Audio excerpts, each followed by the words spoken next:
Oh god, this review is gonna take years.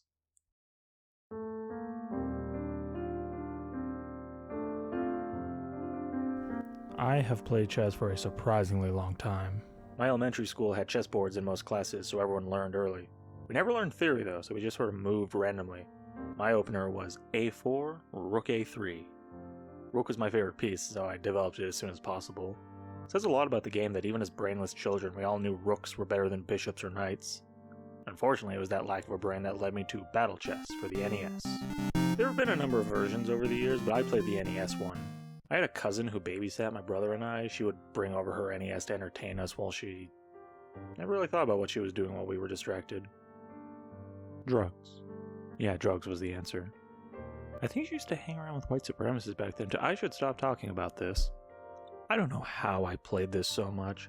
I was always high on like chocolate milk and Cool Whip. Used to just hide under the dinner table and eat it out of the tub with my bare hands like an actual goblin. And I sat down with laser focus for this? I mean, nowadays I'm matured, refined. I've read the classics, Shakespeare, Jorge Luis Borges, Algernon Blackwood. Yet alas, I am so riddled with ADHD, I can't sit through a single knight move without whipping my phone out.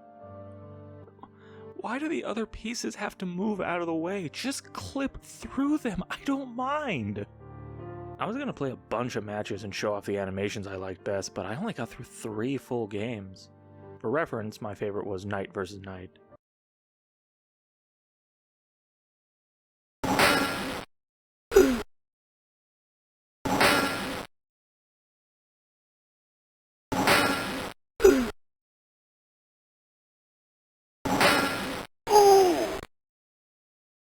Can't hate a Monty Python reference. The computer is surprisingly tough. I won all 3 games, but they were the 3 lowest difficulties, and they still gave me problems. You can tell this is a chessbot from the 90s.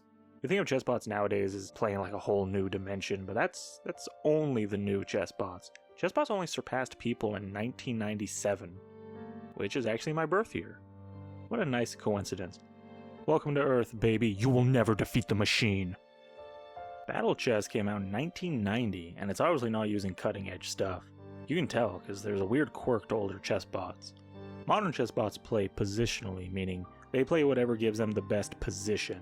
They see a million moves into the future, so they don't pick what benefits them the most right now. That might be tactical chess. They play whatever gives them the best prospects further down the line. Yeah, I don't fucking know what that means, but I'm not 5,000 ELO at chess, now am I? If you need to understand it, just replace chess with its exact opposite, talking to women. Tactical flirting would be a dick pic. If you want to have sex, the most direct route is showing your genitals and going, "Huh? What do you think of it?" Positional flirting would be, keep your options open, gradually get to know people. Start with, "Hey."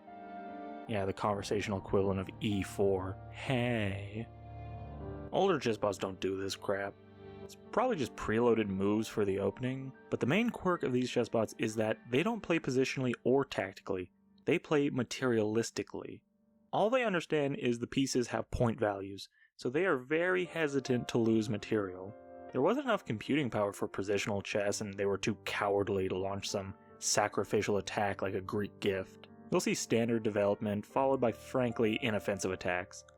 Like, I know you're coming for my throat and my land, but could you do it in a silly way? Jesus Christ! It kinda works to their favor at lower ELOs, because these chessbots won't blunder the way modern bots do. Old chessbots achieve lower ELOs by not taking opportunities or being aggressive, just sort of sitting there waiting for you. Modern chessbots achieve low ELOs by throwing balls to the wall and freak shit. They throw you off your game, but they're making objectively bad moves. So at low ELOs, the older bots are actually harder, because they don't make mistakes to exploit. They expect you to be attacking them, which is a lot harder for a new player to do. Though that's as far as it goes. The quirk of these bots is their desire to keep material. This is pretty easy to exploit. Even I got a game where a bot accepted the Queen's Gambit. For reference, it's basically always best to give up this pawn. It's generally not worth saving. But the bot will relentlessly defend its material advantage. Even when it gives me other advantages, it just won't give up. So I guess that's the whole review, actually. Battle Chess for the NES is just some old, quirky bots, painfully slow, with fun animations for capturing pieces. There's only, 5-6 levels, but it's not 5 o'clock yet, so I guess I gotta keep talking. Well, let's go a layer deeper. Let's talk about chess as a game. Super unfair, but how would chess compare to other competitive games like Magic the Gathering or Tekken? It's clearly the oldest here. In fact, chess is the oldest game played today. No, I'm just kidding. Chess is actually an angsty teenager compared to other board games. Chinese Go was older than Jesus. Some ancient version of backgammon was being played around the time the pyramids were built. Chess is at most 1500 years old, and chess as we know it is only 500 years old. I know saying only 500 years old is ridiculous, but on this time scale, that's like saying, oh, the PS5 is only 4 years old.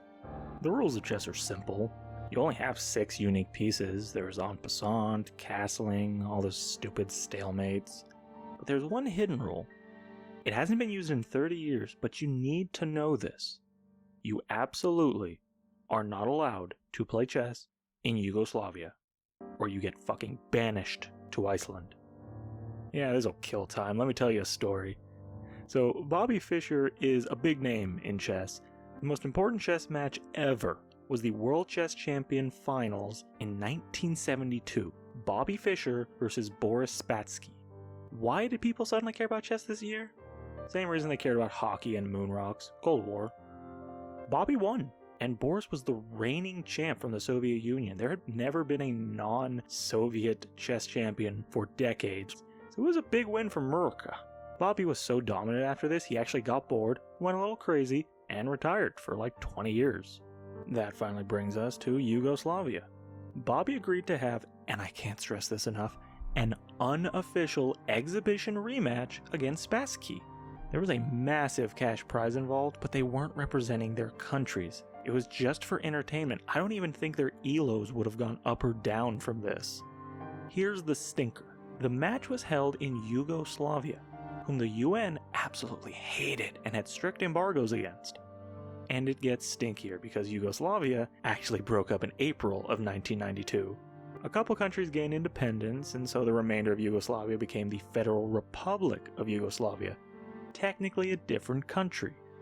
This country was 6 months old and still had such strict embargoes that going there to play an exhibition chess match resulted in an arrest warrant from the US federal government for the only American world chess champion ever, even to this day. Bobby never returned to the US. He wandered around for a decade before he got nabbed in Japan for using a revoked passport.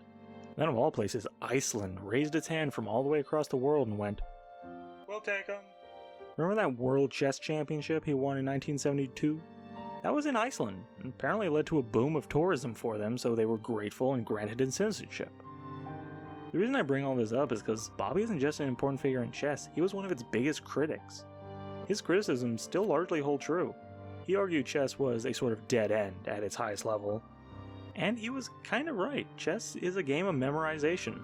You don't evaluate a position and pick the best move nearly as much as you need to already know the best move like it's a multiple choice test. I mean, look at Magnus Carlsen. Arguably the best chess player of all time. Look at his head. Look at his cranium. You can just tell from the shape of his brain prison, there's a fistful of thinking jelly dedicated to chess moves crammed in there. Most people want absolutely nothing to do with this, and Bobby agreed. He clearly thought the game should be one based on problem-solving skills rather than brute memorization, so he made Fischer Random, also called Chess 960. It's almost a chess roguelike, where your back row pieces are randomized at the start. Memorization won't do you much good here, you gotta sharpen your understanding of theory and problem-solving skills more for this. It is a cool mix-up, but I think a lot of people have this takeaway prematurely. Imagine seeing someone struggling at 700 ELO crying, "God damn it, I just can't win. How many moves do they expect me to memorize?" Like, you've memorized 2. You got D4, Bishop F4, then you freeballed and hung a knight. Memorization isn't the problem, buddy. Yeah, chess is a dead end, but 99.99999% of people aren't even close to it. The highest ELO I've ever been was 1400 on chess.com. I worked as a cashier, but I had a lot of downtime and the boss let me dick around on my laptop. I didn't want to watch YouTube though. Didn't want people hearing what I find funny. Hey, you got any pencils, Zinks? What the fuck are you doing in my asshole? What are you doing back there, little man? Speak up, I can't hear you. Played a lot of chess during this time, but I never memorized moves outside of the opening. I learned basic junk, got the thematic ideas of my openings, and just sort of rolled with it. As long as you're good enough to not blunder pieces or fall for obvious traps, chess is super fun. And at this level, you can make mistakes, you can play weird shit and still win a lot. I always tried new openings whenever my Queen's Gambit or King's Indian got boring. My favorite bad opening follows the respectable, classy d4 from white. Then you hit him with the Brain Annihilator b5, the Polish defense. That should tell you everything you need to know. Poland's defense is not good. People come to chess with the wrong mindset a lot. They think it'll make them smart or refined. Like, dude, chess won't even make you money. All the professional players make their money off of book royalties or working as tutors. You spend all this time learning the game, and all you can do to make a living is teach it to the next generation of people who will also have to make their money from teaching. Ugh, they reproduce like Quakers. For all us normal folk, you just ignore the highest level, you ignore the history, it's just a game. And I don't say that as a don't take it serious way, it's more of it's fun. It's a fun game, you're supposed to enjoy it. If you get the basics down and aren't to the point of needing to memorize, it's a ton of fun. Every move is like a little puzzle you get to solve. I try to play my moves slow so I don't blunder, so maybe Battle Chess isn't even the worst option for this. It's easy to get lost in the speed of stimulation a smartphone or video game can provide, but chess is often a game of patience, and patience is its own reward.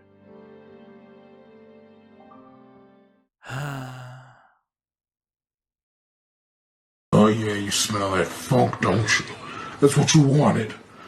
You wanted to steal my funk.